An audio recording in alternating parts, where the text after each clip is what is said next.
Yo les pido por favor que vayan en sus Biblias a la carta del apóstol Pablo a los Romanos, Romanos capítulo 8, y vamos a estar leyendo en esta mañana los versículos 1 al 4. Dice así la palabra de Dios: por consiguiente, no hay ahora condenación para los que están en Cristo Jesús, los que no andan conforme a la carne, sino conforme al Espíritu.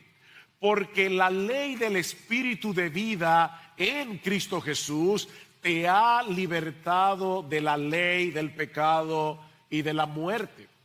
Pues lo que la ley no pudo hacer, ya que era débil por causa de la carne, Dios lo hizo, enviando a su propio Hijo en semejanza de carne de pecado, y como ofrenda por el pecado, condenó al pecado en la carne, para que el requisito de la ley se cumpliera en nosotros, que no andamos conforme a la carne, sino conforme al Espíritu.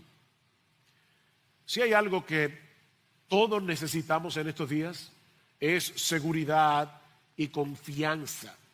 De repente, el mundo parece estarse desmoronando a nuestro alrededor. Lo que antes dábamos por sentado, vernos cara a cara, abrazar a nuestros seres queridos, adorar juntos al Señor, ha desaparecido por completo de nuestras vidas. Lo que antes era normal y cotidiano ha venido a ser inusual e incluso una amenaza.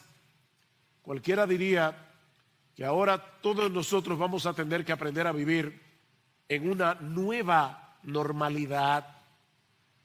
Necesitamos un terreno firme donde podamos anclar nuestras almas en medio de tanta turbación, en medio de tanta inestabilidad. Y por eso me pareció tan providencial que retomáramos en este punto la serie de exposiciones en la carta de Pablo a los Romanos, porque este pasaje que vamos a considerar en el día de hoy, Romanos capítulo 8, versículos 1 al 4, nos provee la firmeza y el consuelo que nuestras almas necesitan en un momento como este.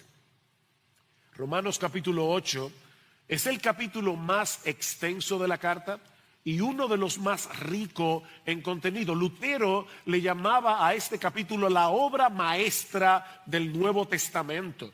Y otro autor decía que si la Sagrada Escritura fuera un anillo y la epístola a los romanos su piedra preciosa, el capítulo 8 sería el punto brillante de la joya.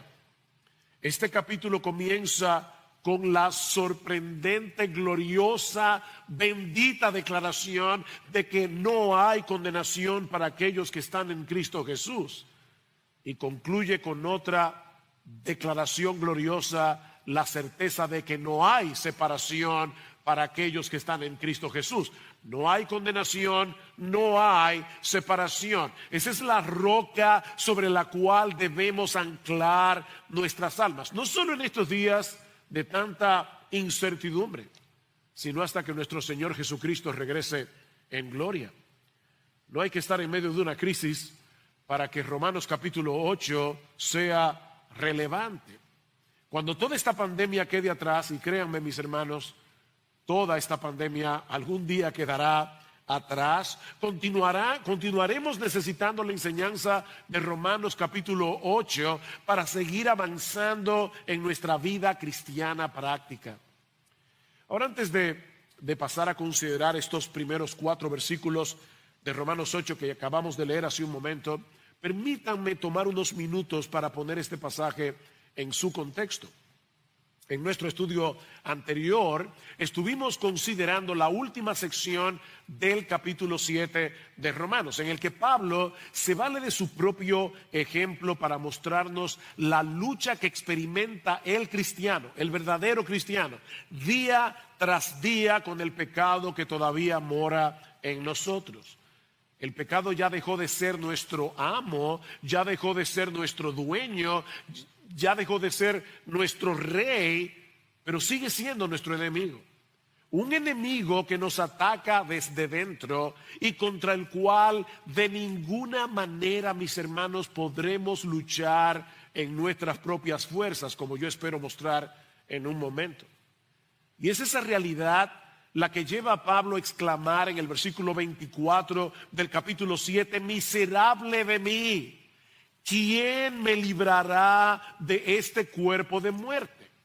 A lo que Pablo responde de inmediato, gracias a Dios por Jesucristo, Señor nuestro. ¿Quién me libertará?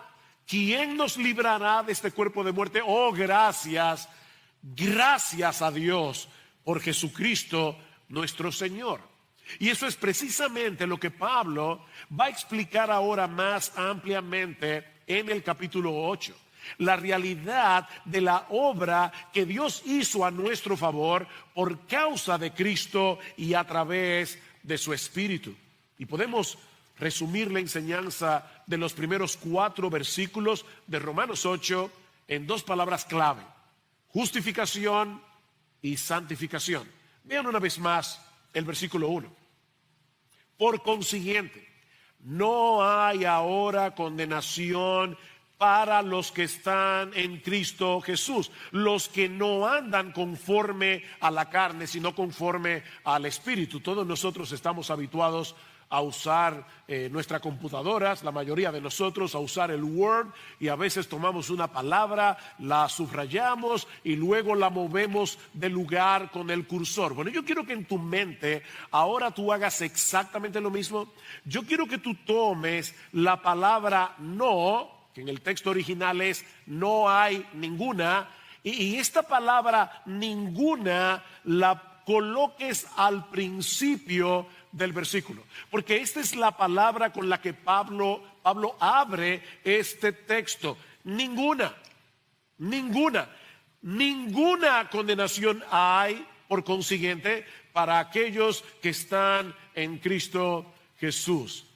De manera que la enseñanza de este pasaje es que todos aquellos que han sido unidos a Cristo por la fe han sido librados de la condenación del pecado. O para ponerlo de una manera positiva, todos aquellos que han sido unidos a Cristo por la fe han sido justificados, declarados justos en el tribunal de Dios. Y por lo tanto ya no hay ninguna condenación para ellos. Por causa de nuestra unión con Cristo por la fe, el Dios del cielo nos declaró sin culpa en su tribunal. Y déjame decirte algo, mi hermano, ese veredicto no puede ser revertido, porque no depende de ti, no depende de mí, depende de Jesús.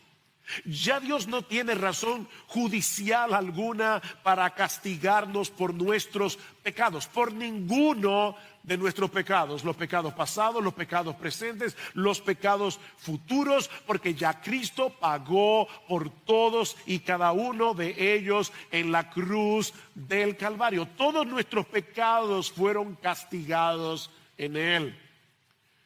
Escuchen cómo Lutero lo explica usando la analogía del matrimonio. Dice Lutero, la fe une el alma con Cristo como una esposa está unida a su esposo. Todas las cosas que Cristo tiene se convierten en propiedad del alma del creyente. Todas las cosas que el alma tiene se convierten en propiedad de Cristo. Es entonces cuando comienza un bienaventurado intercambio. Cristo, quien es tanto Dios como hombre, Cristo, quien nunca ha pecado y cuya santidad es perfecta, al tomar sobre él mismo por su anillo nupcial de fe todos los pecados del creyente, hace que esos pecados se pierdan y queden abolidos en Él. Y ahora escucha, mi hermano, porque ningún pecado permanece ante su justicia infinita, de modo que por la fe el alma del creyente es librada de sus pecados y vestido con la justicia eterna de Cristo, que ahora es nuestro esposo. Y yo no sé cuántos de ustedes han escuchado hablar alguna vez de lo que son los agujeros negros. Los agujeros negros son espacios limitados, confinados, aunque grandes, que existen en el universo, que poseen un campo gravitatorio tal que ninguna partícula material, ni siquiera la luz, puede escapar de ella. Esos agujeros lo absorben todo. Bueno, lo que Pablo está diciendo aquí, mis amados hermanos, es que nuestro Señor Jesucristo es el agujero negro de Dios. Él es el agujero negro de Dios, en el que fueron absorbidos, en el que fueron tragados de una vez por todas todos nuestros pecados, de manera que ya no puede haber ninguna condenación para aquellos que están en Cristo Jesús. Nota como Pablo lo dice más adelante en Romanos capítulo 8, versículo 33. ¿Quién acusará a los escogidos de Dios? Dios es el que justifica. ¿Quién puede en todo el universo condenar a alguien a quien el juez más excelso de toda la creación lo ha declarado justo? Versículo 34. ¿Quién es el que condena? Cristo Jesús es el que murió, sí, más aún el que resucitó, el que además está a la diestra de Dios, el que también intercede por nosotros. Ya no hay condenación, ninguna condenación. Y mis hermanos, es importante que un cristiano sepa esto, sobre todo cuando estamos en medio de una crisis de tal magnitud como la que estamos viviendo en estos días. Ya no hay ninguna condenación para aquellos que están en Cristo Jesús. Eso quiere decir que si un creyente llegara a enfermar por el coronavirus o por cualquier otro tipo de virus, bacteria, enfermedad, debe entender que Dios no lo está castigando judicialmente por su pecado. Mis hermanos, ya Dios no nos trata como un juez. Dios nos trata como un padre que aun cuando disciplina a sus hijos, lo hace por amor. Lo hace por amor, como dice el autor de la carta a los Hebreos en el capítulo 12. Dios nos está discipulando, y precisamente porque Él nos está discipulando, nos está disciplinando. Nosotros solemos asociar la palabra disciplina únicamente con la palabra castigo, pero la palabra disciplina viene de la palabra discípulo. Sí, ciertamente Dios muchas veces viene a nosotros cuando nos estamos descarriando para volvernos de nuevo al camino a través de problemas, pero muchas veces simplemente trae las aflicciones para que nosotros tengamos la oportunidad de fortalecernos en fe, de ejercer nuestra fe. Eso es parte del discipulado de Dios. ¿Y saben qué, mis hermanos? Cuando nos toque partir de este mundo por la razón que sea, tenemos la plena certeza de que seremos recibidos en la presencia de Dios con los brazos abiertos, porque ya no hay condenación para aquellos que están en Cristo Jesús. Pablo dice en Romanos capítulo 5, un texto que estudiamos hace varios domingos atrás: por tanto, habiendo sido justificados por la fe, tenemos paz para con Dios por medio de nuestro Señor Jesucristo, por medio de quien también hemos obtenido entrada por la fe a esta gracia en la cual estamos firmes y nos gloriamos. Y esta es la misma palabra que Pablo usó anteriormente en Romanos y que se tradujo como jactarse. Nos jactamos, nos gloriamos en la esperanza de la gloria de Dios. Mis hermanos, nosotros podemos gloriarnos en eso, dice Pablo, que por causa de nuestra unión con Cristo tenemos la plena certeza de que algún día contemplaremos su gloria y compartiremos su gloria. No debe existir la menor duda de eso para todos aquellos que están en Cristo Jesús. Lamentablemente, y creo que debido a una mala teología, muchos creyentes verdaderos no experimentan esa seguridad en su vida.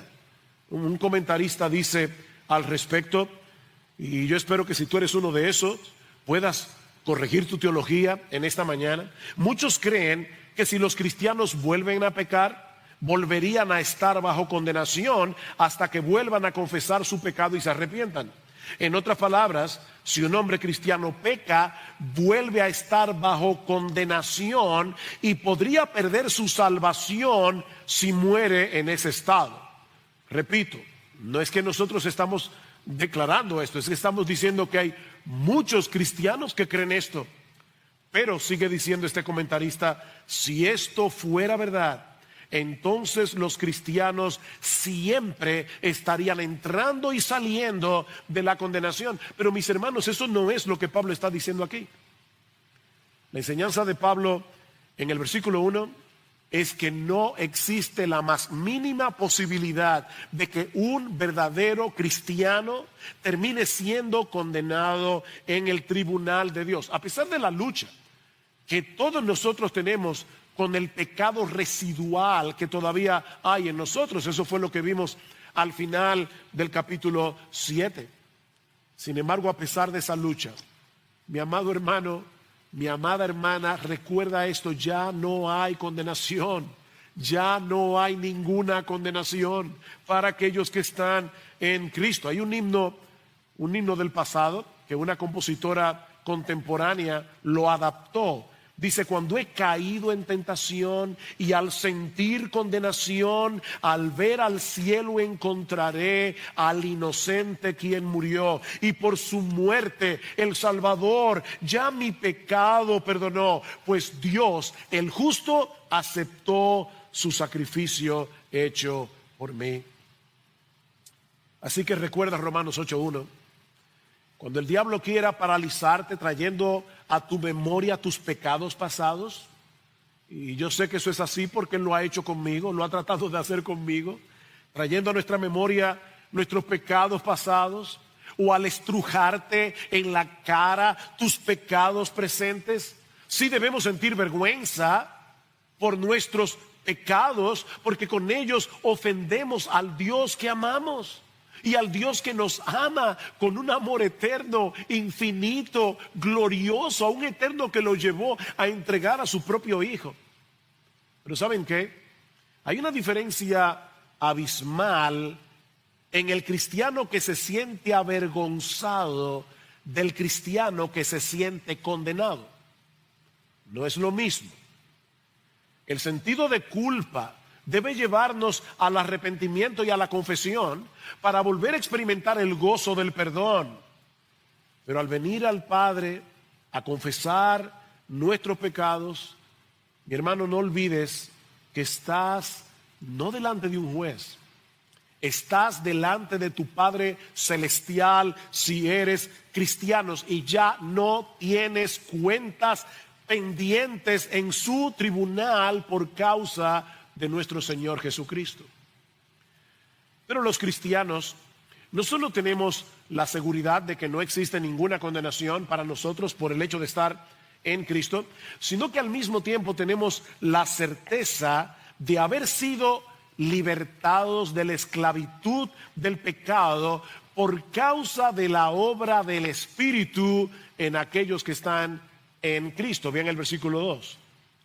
Porque la ley del Espíritu de vida en Cristo Jesús te ha libertado de la ley del pecado y de la muerte. Lo que Pablo está diciendo aquí es que la evidencia de que ya no hay condenación para nosotros es la obra del Espíritu en nosotros para poder resistir la influencia del pecado en nuestras vidas. En otras palabras, todos aquellos que han sido justificados por causa de Cristo están siendo santificados progresivamente por medio de la obra de su Espíritu. Ahora, en este caso es importante mantener el orden de los factores. Yo estoy seguro que tú recordarás cuando te decían en la escuela que en una suma matemática el orden de los factores no altera el producto. 3 más 2 es lo mismo que 2 más 3, pero no en este caso. No en este caso. En este caso el orden de los factores sí va a alterar el producto. Así que déjame decir esto con toda la claridad con que yo pueda decirlo. no es por ser santificados que somos justificados, sino que la evidencia de haber sido justificados por gracia, por Cristo y por medio de la fe es el hecho de estar siendo santificados. La santificación es la evidencia, no la causa de la justificación. Permíteme ilustrarlo de esta manera. Imagínate que yo voy al médico, precisamente en estos días, y le digo: doctor, yo creo que he sido infectado del coronavirus, porque tengo fiebre alta, tengo una tos seca, debilidad en el cuerpo y dificultad para respirar. Lo que yo le estoy diciendo al médico no es que la fiebre, la tos, el dolor en el cuerpo, los problemas respiratorios son los causantes de que yo esté enfermo. Lo que estoy tratando de decir es que la razón por la que yo creo tener el virus es porque tengo esos síntomas que se están percibiendo en mi cuerpo. Así que no es la fiebre, no es la tos, no es el dolor en el cuerpo, no es la debilidad los que me enfermaron. Esa es la evidencia de que estoy enfermo. Bueno, mi hermano, de la misma manera, no es por el hecho de estar siendo santificados que somos justificados en la presencia de Dios. La única razón por la que Dios nos declara justos en su tribunal es por causa de la justicia perfecta de nuestro bendito Señor y Salvador Jesucristo, que es puesta en nuestra cuenta por medio de la fe. Concluimos pues, dice Pablo en Romanos capítulo 3, versículo 28, que somos justificados por fe sin las obras de la ley. Pero todo el que ha sido justificado está siendo santificado. Esa es la evidencia. La ley del Espíritu de vida, la energía, el poder del Espíritu de vida en Cristo Jesús nos ha librado del poder que antes nos ataba, el poder del pecado y de la muerte. Y aunque esa forma de expresarse puede sonarnos un tanto extraña, pienso que Pablo puede estarse refiriendo aquí a algunos pasajes del Antiguo Testamento en los que Dios promete a su pueblo enviar su Espíritu para darnos la capacidad de obedecer a Dios. Pablo pudo haber dicho: el Espíritu Santo nos libra del pecado y de la muerte. Sin embargo, no lo dijo de esa manera. La ley del Espíritu de vida en Cristo Jesús nos ha librado de la ley del pecado y de la muerte. Una de esas promesas se encuentran en Ezequiel capítulo 36, versículo 25. Escucha esto: esparciré sobre vosotros agua limpia y seréis limpiados de todas vuestras inmundicias y de todos vuestros ídolos os limpiaré. Os daré corazón nuevo y pondré espíritu nuevo dentro de vosotros y quitaré de vuestra carne el corazón de piedra y os daré un corazón de carne. Y pondré dentro de vosotros mi espíritu, y ahora escucha, y haré que andéis en mis estatutos y guardéis mis preceptos y los pongáis por obras. Eso es exactamente lo que Pablo está describiendo en Romanos capítulo 8, versículo 2. Mira, mi hermano y amigo que tal vez estás escuchando esta prédica en el día de hoy, aparte de esa obra del Espíritu en el creyente, la ley solo nos condena, porque no podemos obedecerla en nuestras propias fuerzas. Pero ahora que hemos sido regenerados por el Espíritu Santo, tenemos una nueva capacidad, tenemos una nueva energía, tenemos una nueva motivación para obedecer a Dios. Ahora experimentamos un nuevo deleite en la obediencia que antes no teníamos. El deseo de obedecer a Dios solo por el hecho de agradar a Dios. Eso es nuevo en nosotros ahora que somos cristianos. ¿Un verdadero cristiano no quisiera cometer adulterio? a pesar de que probablemente muchos luchan con la lujuria, pero no quisiéramos cometer adulterio. Una cosa es la lucha, otra cosa es la caída. El cristiano puede resistir el pecado y quiere resistir la influencia del pecado, y lo mismo podemos decir de la mentira, lo mismo podemos decir de la codicia o de cualquier otro pecado. Ahora tenemos una nueva capacidad, tenemos una nueva motivación para obedecer los mandamientos de Dios por causa del Espíritu que mora en nosotros. Ahora, permíteme repetirlo otra vez, esa no es la base de nuestra justificación, pero sí es la evidencia de haber sido justificados. De manera, mis hermanos, que Dios hizo por nosotros lo que de ninguna manera habríamos podido hacer por nosotros mismos. Eso es básicamente lo que Pablo nos va a decir ahora en los versículos 3 y 4. Y debo decir que este es uno de los grandes resúmenes del Evangelio que encontramos en el Nuevo Testamento. Versículo 3. Pues lo que la ley no pudo hacer, ya que era débil por causa de la carne, Dios lo hizo. Y concéntrate en esa frase. Dios lo hizo. Dios hizo lo que tú no podías hacer. Dios hizo lo que la ley no podía hacer por causa de la carne. Dios lo hizo enviando a su propio Hijo en semejanza de carne de pecado. Y como ofrenda por el pecado, condenó al pecado en la carne. Lo que la ley no pudo hacer, Dios lo hizo por medio de su Hijo. ¿Y qué es eso que la ley no podía hacer? La ley no podía justificar, la ley no podía santificar. Mis hermanos, la ley por sí misma no tiene la capacidad de hacer eso en nosotros. Ahora, no porque haya nada malo en la ley, no porque haya ningún problema en la ley, sino por la debilidad de nuestra naturaleza, dice Pablo. Recuerda Romanos capítulo 7, versículo 12, la ley es santa, justa y buena. El problema es que nosotros somos pecadores, somos injustos y somos malos. La ley es santa, justa y buena, nosotros no lo somos. Así que en vez de justificarnos, la ley expone nuestra injusticia y declara nuestra condenación. Pero es aquí precisamente donde entra en juego la buena noticia del Evangelio, que Dios envió a su propio Hijo en semejanza de carne de pecado. Es decir, con una naturaleza humana que era igual en todo a la nuestra.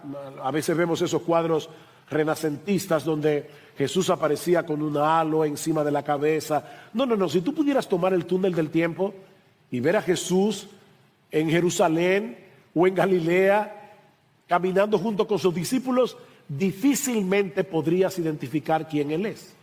Porque Jesús parecía un ser humano común y corriente. Él era hombre, igual que tú e igual que yo. Pero Él tenía algo que ningún hombre tiene, y es el hecho de que Él no podía pecar. Por eso es que Pablo dice, en semejanza de carne de pecado. Él fue tentado en todo, pero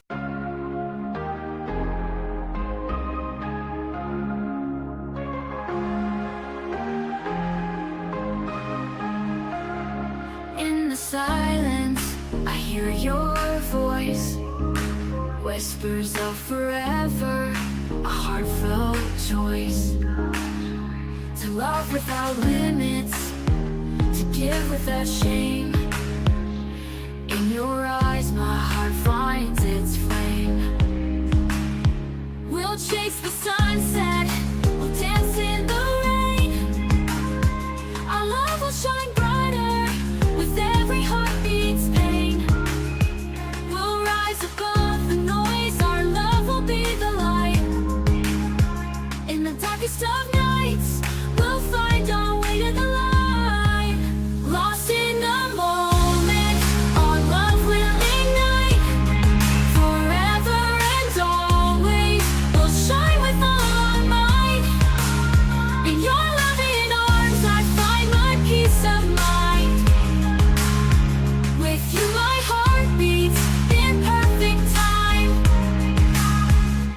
touch is my solace, my guiding star. With every kiss, my heart beats near and far. In your loving eyes, I see my future bright. With you, my love, I'll take flight. We'll chase the sunset, we'll dance in the rain. Our love will shine brighter with every heartbeat's pain. We'll rise above the noise, our love will be the light. In the darkest of nights, we'll find our way to the light. Lost in the moment, our love will ignite. Forever and always, we'll shine with all our might. In your loving arms, I find my peace of mind. With you, my heart beats in perfect time. We'll weather every storm, we'll face every test. Our love will be the anchor that holds us best. Through the ups and downs, we'll stand as one. Forever and always, our love will have won. Lost in the moment, our love will ignite. Forever and always, we'll shine with all our might. In your loving arms, I find my peace of mind. With you, my heart beats in perfect time. In your loving eyes, I see our destiny. Forever and always, our love will be free. In your loving arms, I am home. With you, my heart beats, forever will roam.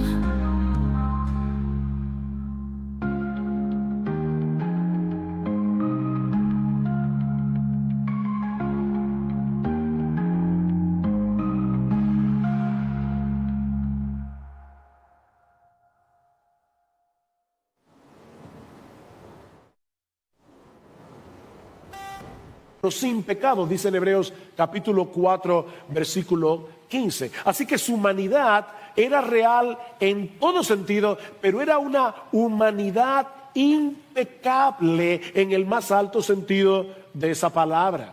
Cristo se hizo hombre. ¿Y por qué tuvo que encarnarse el Hijo de Dios y venir al mundo en semejanza de carne de pecado? Pablo responde, para venir a hacer una ofrenda por el pecado y para condenar al pecado en la carne. ¿Notaste eso? Cristo tenía que ser verdaderamente hombre para morir en nuestro lugar en la cruz del Calvario. Sin embargo, a pesar de haber muerto en debilidad, a través de su muerte, Cristo condenó al pecado en su carne. Al recibir en su cuerpo de carne toda la justa ira de Dios que merecían nuestros pecados, Jesús rompió de una vez para siempre el poder del pecado en nosotros, porque ya pagó por ellos. No hay una cosa más odiosa que una factura que no podemos pagar, y obviamente un cobrador impulsivo que quiere que la paguemos. Bueno, en cierta manera, esa factura nos ata al cobrador. Bueno, lo que estamos diciendo, mis amados hermanos, es que ya Jesucristo pagó todas nuestras facturas y por lo tanto ya el pecado no tiene ningún poder sobre nosotros. Cristo, nuestro Salvador, condenó al pecado en su carne. Y es ahí precisamente donde está la razón de por qué ya no hay condenación para aquellos que están en Cristo Jesús. El hecho de que el pecado ya fue condenado en Él.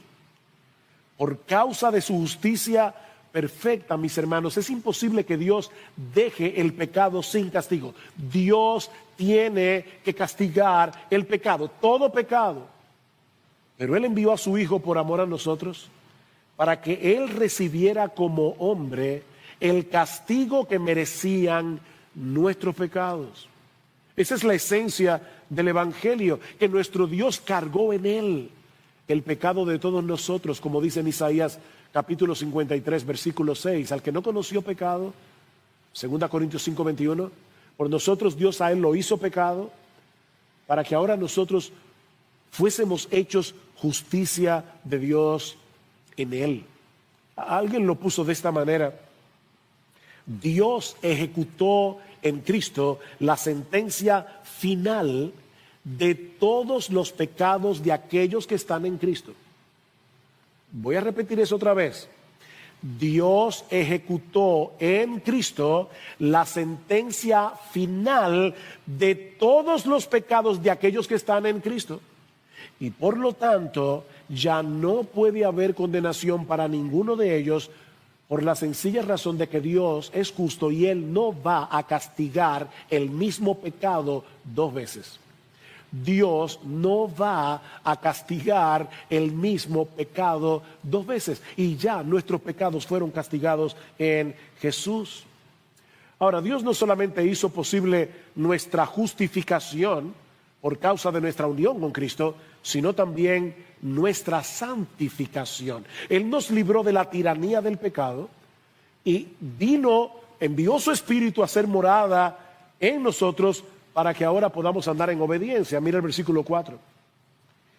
Para que el requisito de la ley se cumpliera en nosotros, que no andamos conforme a la carne, sino conforme al Espíritu. Esto no es una exhortación a que no andemos conforme a la carne, sino que andemos conforme al Espíritu. No. Es una declaración.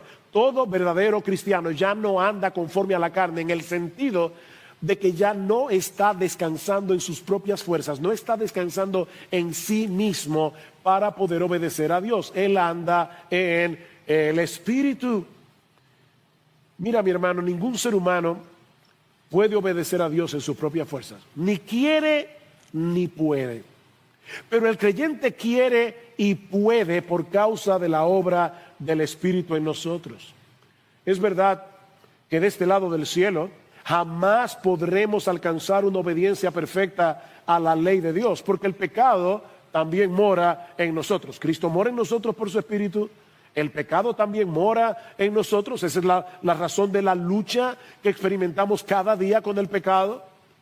Pero el verdadero cristiano se distingue en que quiere y puede obedecer a Dios, no perfectamente, pero sí sinceramente. Nadie se salva por obedecer la ley, pero él escucha.